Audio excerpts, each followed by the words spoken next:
नमस्कार भक्तांनो. नवनाथ कथासारमधील अध्याय 8 वाचल्याने व ऐकल्याने परदेशी गेलेला मित्र परत भेटेल व चिंता दूर होतील. तर ऐका, सूर्यदेवाला बंदिवान केले प्रभू श्रीराम दर्शन. वज्रेश्वरी देवीच्या सहवासात आनंदाने 1 महिना घालविल्यानंतर मच्छिंद्रनाथ तीर्थयात्रेसाठी उत्तर भारतात गेला. सर्वप्रथम तो द्वारकेला गेला. तेथे गोमती नदीत त्याने स्नान केले. त्यानंतर शरयू नदीच्या काठी वसलेल्या प्रभू रामाच्या अयोध्येला तो गेला. अयोध्या नगरीत रामवंशातीलच एक राजा राज्य करत होता. त्याचे नाव पाशुपत होते. पाशुपत राजा स्वतः रामभक्त होता. एकदा तो पूजेसाठी रामाच्या देवळात गेला. त्याच्यासोबत नेहमीप्रमाणे त्याचे सैन्यही होते. मंदिरात अगोदर भक्तांचीही गर्दी होती. परंतु राजाच दर्शनाला गेल्यामुळे तेथील रामभक्तांना दूर लोटण्यात आले. त्याचवेळी दर्शनासाठी मच्छिंद्रही तेथे आलेला होता. माणसांच्या गर्दीत वाट काढत काढत तो पुढे आला. तो मंदिरात शिरू पाहत होता, पण तेथील पहारेकऱ्याने त्याला जागेवरच अडवले. त्याला तो पहारेकरी नको नको ते बोलू लागला. त्याने मच्छिंद्राचा मूर्ख, कानफाट्या, गोसावड्या या शब्दांनी उपहास केला. तो त्याला या नावांनी धिक्कार करून म्हणाला, "ए मागे हो, कुठे चालला आहेस तू? ए आंधळ्या, महाराज आत दर्शन घेत आहेत, हे तुला दिसत नाही का? चल मागे हो लवकर, नाहीतर फुकट फटके खाशील." त्या पहारेकऱ्याचा मच्छिंद्राला खरं तर खूप राग आलेला होता, पण आपला राग त्याने आवरला. हा तर नोकर माणूस, तो हुकमाचा ताबेदार, त्याच्यावर रागावून काय साध्य होणार आहे? राजामुळे आपल्याला येथे थांबावे लागले आहे, त्याला शिक्षा करणे कितपत योग्य आहे? कारण तो तर लाखोंचा पालनकर्ता आहे. त्याचे नुकसान म्हणजे पर्यायाने प्रजेचे नुकसान होय. त्यामुळे राजालाही अतिशय कडक शासन करणे उपयोगाचे नाही, असे नाना विचार मच्छिंद्राच्या डोक्यात क्षणभरात येऊन गेले. आपला झालेला अपमान सहन करायचा का? तर नाही. आपल्याजवळ असणाऱ्या सामर्थ्याची थोडीशी चुणूक दाखवावी, तर पुढे हे लोक कोणा योग्याचा अपमान करण्याचे धाडस करणार नाहीत, असा विचार करून मच्छिंद्राने कृती करावयाचे ठरवले. पहारेकऱ्याने मागे ढकलल्यामुळे तो गर्दीत मिसळला होता. त्यामुळे त्याच्याकडे आता कोणाचे लक्ष नव्हते. पण त्याला मात्र मंदिरात काय चालले आहे ते स्पष्टपणे दिसत होते. मंदिरात राजाने रामासमोर साष्टांग दंडवत घातला. तो पाहताच त्वरेने मच्छिंद्राने गुप्तपणे भस्मावर स्पर्शास्त्र मंत्र योजून ते भस्म राजाच्या दिशेने फेकले. मच्छिंद्र सिद्धयोगी होता. तो इच्छेला येईल ते केव्हाही करू शकत होता. त्याच्या स्पर्शास्त्राचा राजावर खूप प्रभाव पडला. स्पर्शास्त्रामुळे दंडवत अवस्थेतील राजाला कोणतीही हालचाल करता येईना. तो जमिनीवरून उठू शकत नव्हता. इतरांचे प्रयत्नही निष्फळ ठरले. त्यामुळे सर्व लोक आश्चर्यचकितच नव्हे तर भयभीतही झाले. एखाद्या योग्याचा निश्चितच येथे अपमान झाला असणार, त्यामुळे त्यानेच हे कृत्य केले असणार. योग्याशिवाय हे कोणीही करू शकणार नाही, असे जो तो म्हणू लागला. ही लोकांची कुजबूज मंत्र्यांपर्यंत गेली. त्यांनी त्या अनुषंगाने शोध घेण्याचा प्रयत्न त्वरेने सुरू केला.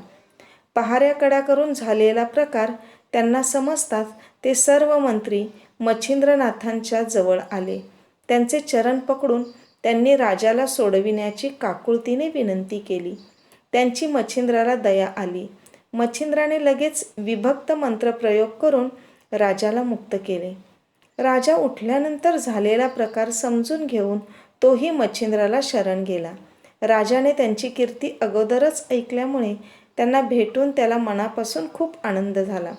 आग्रहाने, अतिशय सन्मानपूर्वक रीतीने राजाने मच्छिंद्राला राजवाड्यात नेले. राजाने त्यांची मनोभावे कोणतीही अभिलाषा न ठेवता उत्कृष्ट सेवा केली.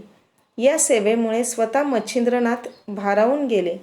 तेच राजाला म्हणाले, "राजा, तुझ्या निरपेक्ष सेवाभावामुळे तुझ्यावर मी प्रसन्न झालो आहे. तुझी एखादी अपूर्ण राहिलेली इच्छा सांग, ती मी पूर्ण करेन. राजाला अत्यानंद झाला. तो मच्छिंद्रनाथांना वंदन करून म्हणाला, मी रामभक्त आहे, त्यांच्याच वंशातला आहे. त्यांचे जर दर्शन झाले तर मी धन्य होईन. मच्छिंद्राने ठीक आहे म्हणून सभागृहाच्या बाहेर जे मोकळे पटांगण होते तेथे राजाला नेले. आपल्याकडे असणारे वाताकर्षण हे अमोघ अस्त्र त्याने बाहेर काढले. भस्माची चिमूट धरून त्यावर मंत्र म्हणून ती सूर्याच्या दिशेने फेकली. अस्त्राच्या प्रभावामुळे रथाचा आधार असणारे वायुचक्र त्याच्याकडे आकर्षिले जाऊन सूर्याचा रथच खाली आला. सूर्याचे तेज अतिशय दाहक होते, त्यामुळे सर्वत्र अग्नी पेटला. सृष्टी जळू लागल्याचे पाहून मच्छिंद्राने ताबडतोब जलदास्त्राचा प्रयोग करून त्या भयानक अग्नीला सर्वप्रथम शांत केले. सूर्य मात्र वाताकर्षण अस्त्राच्या प्रभावामुळे रथाच्या घोड्यांसह निपचित पडला होता. सूर्यासारखी स्थिती त्याच्या सारथीची अरुणचीही झाली होती. सूर्य कार्यरत नसल्यामुळे स्वर्गातील सर्व देवांचे तेज कमी झाले. सूर्याची सोडवणूक करण्यासाठी ब्रह्मा, विष्णू व शंकर हे देवांचे मुख्य द्विय पृथ्वीवर मच्छिंद्रनाथांच्या समोर आले. खरं तर मच्छिंद्र हा तिघांचाही अत्यंत लाडका शिष्य होता, पण त्याने विनाकारण सूर्याची अशी स्थिती का केली याचे कारण त्या तिघांनाही माहीत नव्हते. सूर्याच्या या वाईट अवस्थेमुळे तिघेही दुःखी अवस्थेत होते. तेव्हा विष्णूने मच्छिंद्राला सूर्यावर अन्याय करण्याचे कारण विचारले. तेव्हा वंदन करून मच्छिंद्र म्हणाला, सूर्याने एकदाही त्याच्या वंशातल्या या पाशुपत राजाला मदत केलेली नाही. रामदर्शन करण्याची पाशुपताची इच्छा सूर्याने पूर्ण केली पाहिजे. तसेच पाशुपताला सतत उपयोगी पडले पाहिजे आणि मी रचलेल्या शाबरी विद्या या मंत्रकाव्यात नाममंत्राच्या ठायी राहून सिद्धी दिली पाहिजे. तेव्हा विष्णू त्याला म्हणाला, तू त्याला सोडव, तो यापैकी कोणत्याही गोष्टीला नाही म्हणणार नाही. हवे तर आम्ही तिघे तुला तसे वचन देतो, पण मच्छिंद्रनाथ अगोदर पाशुपताला सूर्याने रामदर्शन घडवावे, त्यानंतरच मी त्याला सोडवेन या आपल्या मताशी ठाम होता. त्याचे हे संभाषण प्रभू रामचंद्रांनी ऐकले आणि ते स्वतः बंधू लक्ष्मणासह तेथे प्रकट झाले. त्यांना पाहून मच्छिंद्र, पाशुपत या दोघांबरोबरच ब्रह्मा, विष्णू व शंकरांनाही अत्यानंद झाला. लगेच मच्छिंद्रनाथाने श्रीरामांना साष्टांग दंडवत घातला. त्याला उठवून रामाने आपल्या बाहुपाशात घेतले. मच्छिंद्रनाथानेचे पाहून पाशुपतानेही श्रीरामाला दंडवत घातले. रामाने आपल्या वंशजातील विद्यमान राजालाही आलिंगन दिले. त्या प्रसंगी मच्छिंद्रनाथ रामाला म्हणाला, प्रभू, तुमचे नाव त्रिलोकात श्रेष्ठ आहे. मी रचलेल्या शाबरी विद्या या मंत्रकाव्यात नाममंत्राच्या वेळी तुम्ही फळ द्यावे ही माझी तुम्हाला नम्र विनंती आहे. आपल्याला जर ती विनंती मान्य नसेल तर तुम्ही स्वतःचे कोदंड सज्ज करून माझ्याशी युद्धाला लगेच तयार व्हावे. मच्छिंद्राचे हे वीरश्रीचे बोलणे रामाला कौतुकास्पद वाटले. तो युद्ध करण्यासाठी आलेला नव्हता. आपल्या मधुर वाणीत तो मच्छिंद्राला म्हणाला, मच्छिंद्रा, तिन्ही देवांची एकत्रित शक्ती दत्तात्रेयांच्या ठायी आहे. त्यांनी तुला सर्व विद्या दिल्या आहेत. सर्व देवांनी तुझ्या मंत्रांना सहाय्य केले आहे. तू पूर्वाश्रमीचा कवी नारायण म्हणजे विष्णूचा अवतार आणि मीही विष्णूचाच अवतार आहे. तुझे माझे ऐक्य अगोदरपासूनच झालेले आहे. मग मी तुझ्या मंत्रांना सहाय्य देणार नाही असे तुला का वाटते?